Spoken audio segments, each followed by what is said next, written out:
All right, folks. We have just 2 more speakers. We're right there. This next speaker, he's a very funny guy. He's going to be doing a comedy show. Is he going to be doing a comedy show? No, serious. Jason Manley. Jason is president and co-founder of the artdepartment.org, a renowned art and entertainment development college with students worldwide. In 2010, he helped create TAD. He helped TAD create a $2 million scholarship program. In 2002, with a meager $50 investment, he founded conceptart.org, an internal portal which now holds 350,000 registered artists and sees 100 million page views yearly. Seriously? That's pretty good. He's also the CEO, he's also the president and founder of Brilliant Colors. Please welcome Jason Manley.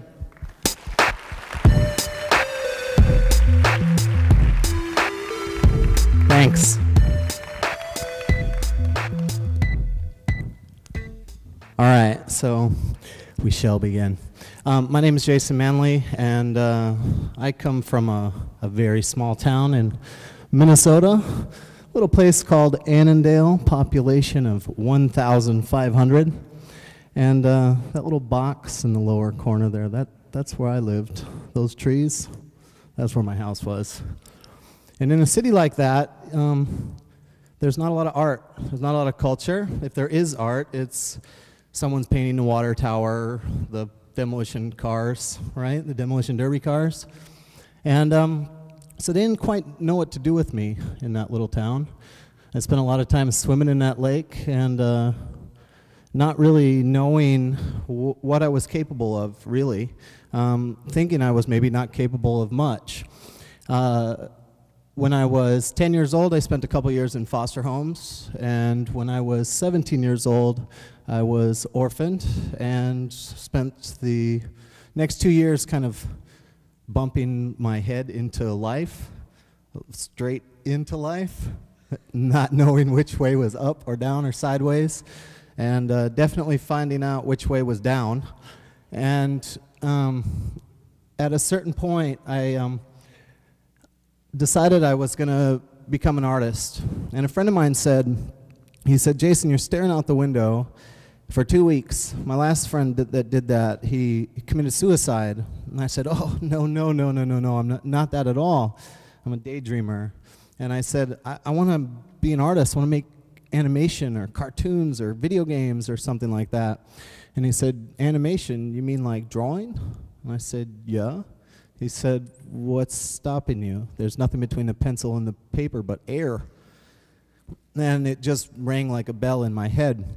Unfortunately, I had a mother who, after years of being sort of the dirt poor housewife, she was also a dreamer, always telling her stories of the things she would like to do someday.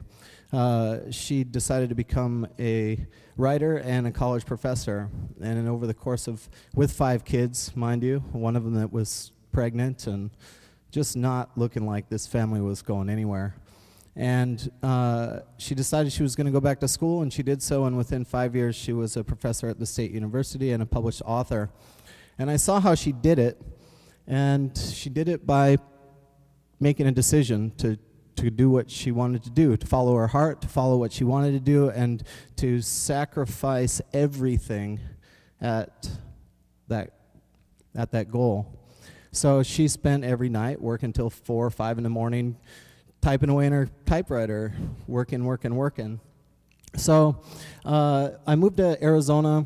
I studied art for a few years. I got very lucky that I read a book by Seamus Culhane called Animation from Script to Screen. And in that book, he said, they were just starting out at Disney, and this is in the 20s, and he had gone in there and saw these guys making cartoons, and he wanted to figure out how are they doing this. And he said one of the ways they're doing it is they surround themselves with other people who are doing the same thing. And that way when everyone else goes out bowling and partying, he goes and hangs out with those guys, and they end up doing animation. And over time, because of the hours, the sort of Beatles 10,000 hours rule, you get really good at it. And then in the book, he also said, take life drawing. So I went back to high school. I was 19 by then. I went back to high school. About halfway through the first semester, this teacher said, what are you doing here? You're doing your time. I said, well, yeah, I got to graduate in order to go to college. He said, no, you don't. Just go down to community college and check the special needs box. Wait, what? And I was gone the next day. And skipped another year there of being an old guy in high school. And then went and got very lucky. I found a teacher in Arizona who was a classically trained artist. And he began to help me with my work. And he told me, Jason, if you can do this, if you can draw and paint like the great masters someday, you can do anything, because that's one of the most difficult things in the world to do. But one of the things it said in that book was surround yourself with others. So I started collecting artists, finding other artists and designers and people doing interesting things. And then I transferred. I went to a summer program called the Illustration Academy, which changed my whole life. And I learned to problem solve. I learned some business, entrepreneurial, free-thinking, independent-minded philosophy towards creativity and art and business. And that was over 4 weeks only. And then I transferred to Ringling School of Art and Design, where I pretty much realized I was paying for a whole lot of very little. And a lot of expensive education with teachers that weren't working in the industry. Not, well, they used to, or maybe were a little bit, but they weren't, well, sure the heck wasn't the Illustration Academy. So I was very frustrated, and after 2 years there, I left college and went to LA to work in the entertainment industry, making video games, drawing characters and creatures and monsters and that kind of thing, and utilizing my art skills that I'd picked up. And when I got out there, worked at a great company called Black Owl Studios with a lot of great artists, and then that company a couple years later imploded, and I ended up at a startup where I was the one teaching art, and I had no way to learn art. So I set up what became the first website to learn art collaboratively on the internet, which was conceptart.org.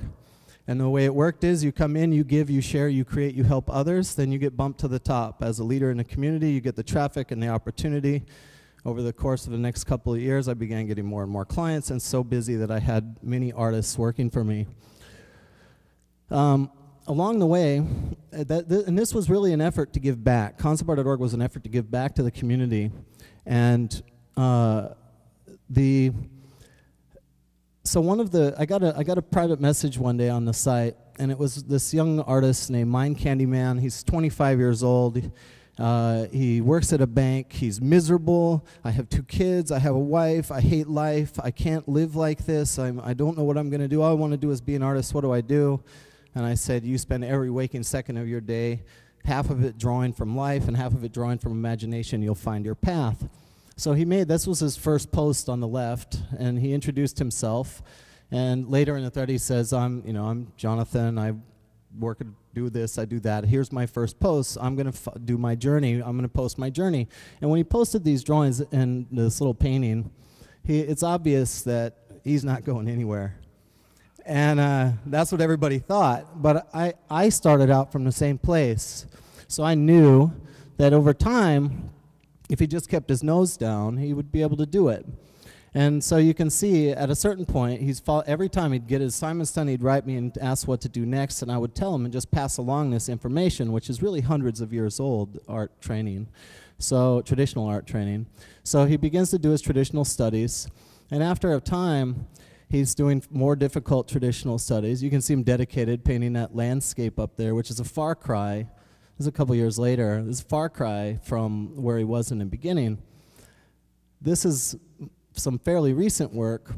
After about 6 years, he was supporting himself with his art, multiple galleries across the country, and had an online class set up for him to teach others, supporting his whole family with his art. And that's the kind of thing that it takes. And if he can do that, he's a banker, wants to be an artist, 2 kids and a wife, and he can make it happen, and any of us can really do anything. So he's seen as a real inspiration in the community. Those that come in and share and give and create in a community, they get discovered. So this artist, Jay Hawkins, he's a good friend of mine. And Jay got discovered by Epic Games, and he's responsible for really the look and feel of their multi-billion-dollar franchise Gears of War, and the rest of their products as well. And here he was, just a guy, wanted to draw and paint and make games, and he was in the community, and being discovered, getting his work out there. This is the locations of where our members are, all over the world, as you can see, even some in the middle of the ocean in strange places, which I learned was actually real places. After that, things got real busy for me, so I built a company called Massive Black, which went on to do things like design the Transformers for the Transformers movies, picked up all top 20 video game publishers, worked on God of War, worked on Killzone, worked on the Sonic games, worked on tons of projects for about 300 projects. I also built a studio in China because the art training in the United States is really poor. And they still teach people from a young age in China to draw and paint and sculpt. So the portfolios of the artists that I was getting, they could all draw and paint and sculpt, and I thought it's easier to teach an artist to use these tools than it is to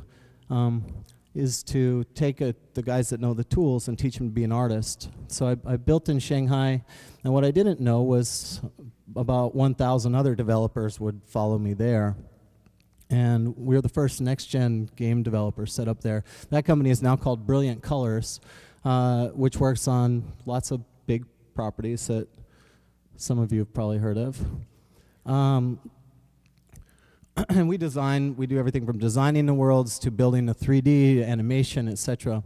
Along the way, I started to do educational workshops. This is in New Zealand. We would pick all of my dream artists I'd want to hang around with and fly them across the country, and the community would support it and come to do these sort of, I would even equate it to kind of TED, but for the art and entertainment industry. This is the back side where the artists that don't want to listen to presentations have lovely lady muses to draw and paint. And they gather from all over the world, really. And we've had about 8,000 attendees from 400 companies attend the various events, and I do my very best to promote the artists, to bring in opportunity. And so about this time, I was on the internet and arguing with a college professor who was telling me that the reason college was so expensive is because the faculty, there's such high-end faculty, and I'm thinking, teachers, my mom was a teacher, my sister's a teacher, teachers don't make jack shit. It's bullshit, like really. And so I thought, man, that doesn't make sense at all. I know how much their tuition is. Where's the money going? So I realized there's something broken here. And I had just started a school in San Francisco. This is like 2008. And I started a school in San Francisco because I couldn't hire people out of the art schools. And so let me back up here. I went and pulled their tax returns. And in the tax returns, I discovered that, this Ringling, where I went, and I pulled their tax returns, and their faculty costs were around $12 million, but they grossed $45 million and did $70 million in donations. And I'm thinking, I went there, all I had was a box, some old broken easels, and a light that made me fit $40 at Home Depot, and some models that were $30 an hour 3 times a week. Like, what was I paying for? Not only that, but I felt like I wasn't getting the right education. I wasn't getting the education I got in the industry, that's for sure. So something was broken. And when you're dealing with innovation, that's been a big topic today. For me, it's always been discovering what is something that's not out there, and I just tell, I really need that. That's something I want to make. Or what's broken and how can it be fixed, or how can it be improved upon? Because innovation isn't about invention of something that's never happened before. It's that taking that chocolate and that peanut butter and putting it together. And so one of the problems with college is that it's, $45,000 a year for what? Sorry, the faculty aren't it. They all need raises. It's garbage. So we set out, I began rounding up faculty, and I put together the most award-winning faculty of any art college nationwide. And we set it up all online. We put incubators in 4 cities, and have students now all over the world. But one of the things that was the motivations was that art starts very young. And I mentioned the fact that I had to go to China because they were teaching art from a young age in China. And obviously, making art, and if there is no art, he's going to be underneath the cupboard in the bleach, you name it. Any of you all know who this artist is? We're no raising your hand. Somebody didn't go to school. Yeah, it's Picasso. This stuff from when he was 14, 15, 16 years old, when he was trained to be an artist like they used to back in the day. And that's the work you know him for, right? But he learned to draw and paint and create as a young artist. And what would happen if Picasso couldn't afford to go to school? Because the art schools really hijacked the information of art, the grammar of art. So, you know, what would happen? What's that do to art history? That's a problem. It's offensive. Makes me motivated to stay up late at night to shake the system to its knees.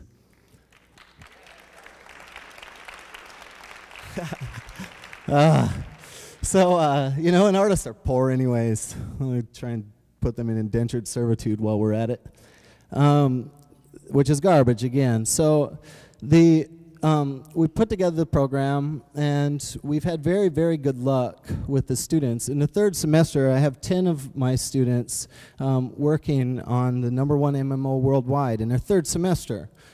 This student, Jamie Quist, I had no idea. He was one of my better graphic designers, always turned in his homework in on time, real responsive. And I got a call one day from his dad, and he said, Jamie can only be awake 7 hours a day. He sleeps in an iron lung.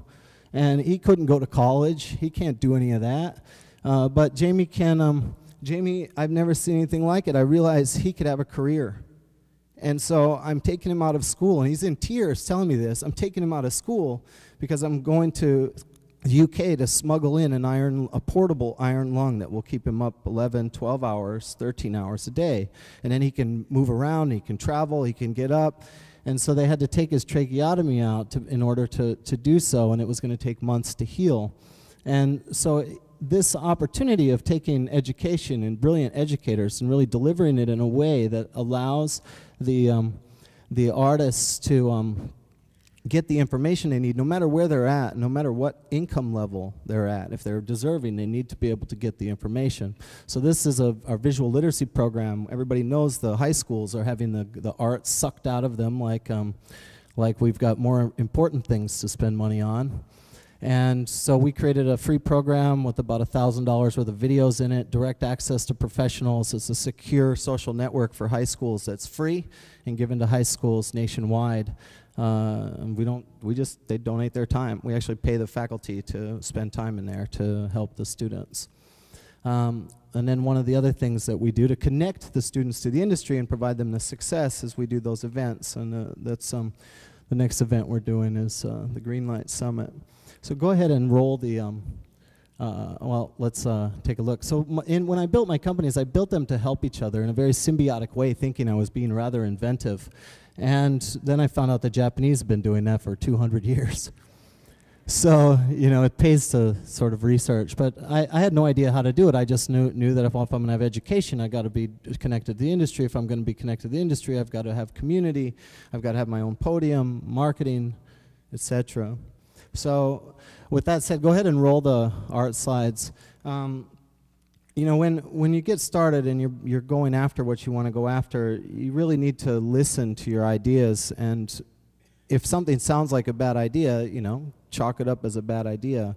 If it sounds like a really good idea and you think you're right, you really believe that you're right, you need to spend the time, the effort to go after it, to chase it, to make it happen, even if it means that, you know, you're staying up all night until the morning of your TED Talk. So I hope that's at least some helpful information. I wish I had more time.